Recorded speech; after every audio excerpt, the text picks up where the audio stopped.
In just the 2 days since Steve Jobs died, millions of people have taken inspiration in the words he left behind.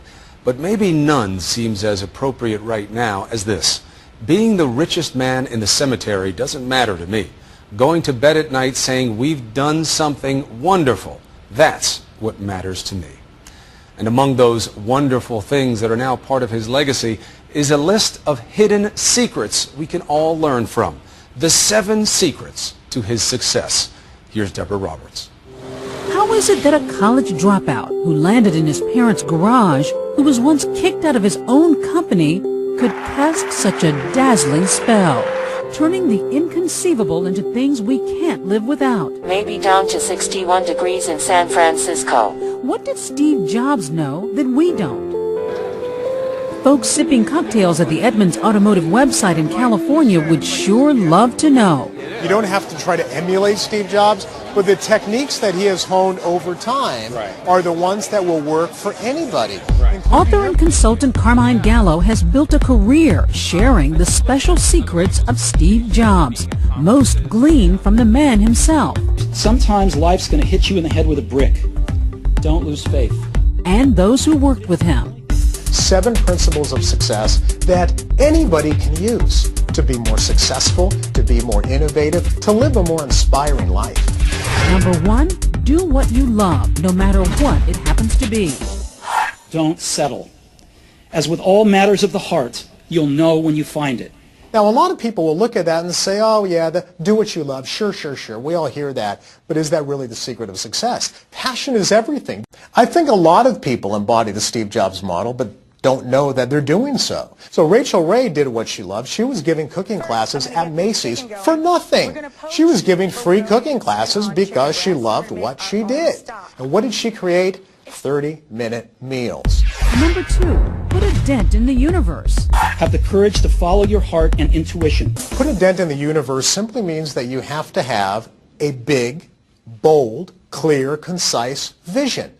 I like to say that your vision should fit in a Twitter post.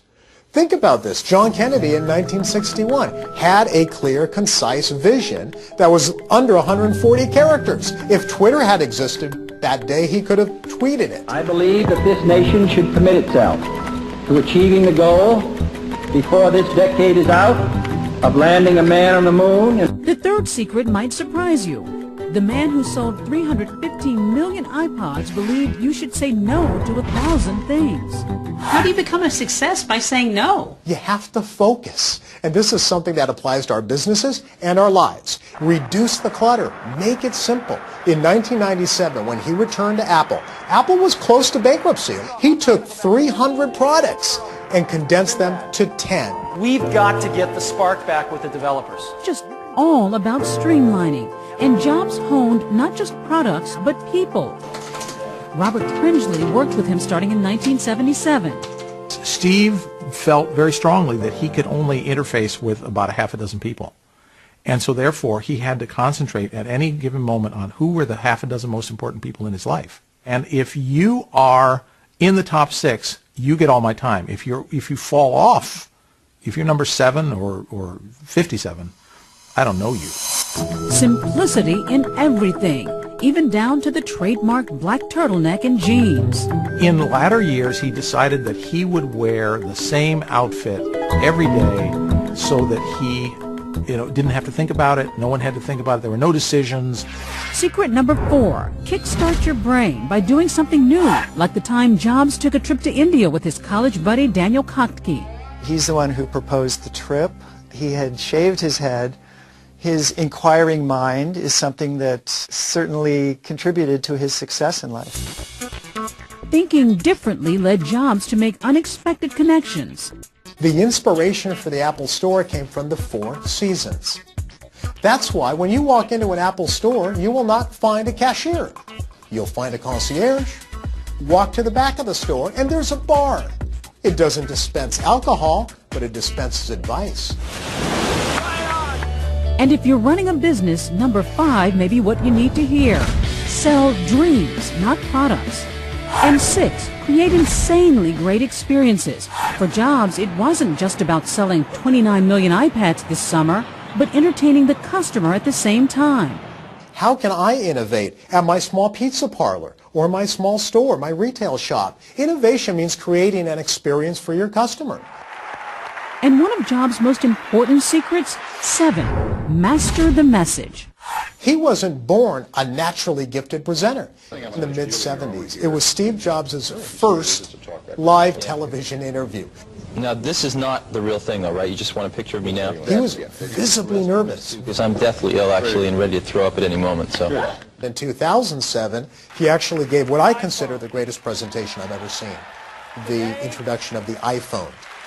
Today, Apple is going to reinvent the phone. So how does all this relate to the rest of us? Even if you're not the head of a company, you are being judged by how well you give a presentation, how well you communicate, just to get that first job out of college, and that next job and climb the career ladder. Yet some of the genius of the Apple co-founder could be a bit sour, like Jobs' famous perfectionism and temper. He's a very demanding manager. Whatever his flaws, Steve Jobs will be known as the ultimate visionary. So don't feel bad. Steal his secrets. Most likely, he would expect that. Good artists copy. Great artists steal. You may not want to change the world necessarily, but you can change your own little part of it. I think it's a good exercise. What would Steve Jobs do? It's tough. When you start asking yourself, what would Steve do? It's a high bar to reach, but it's worth reaching.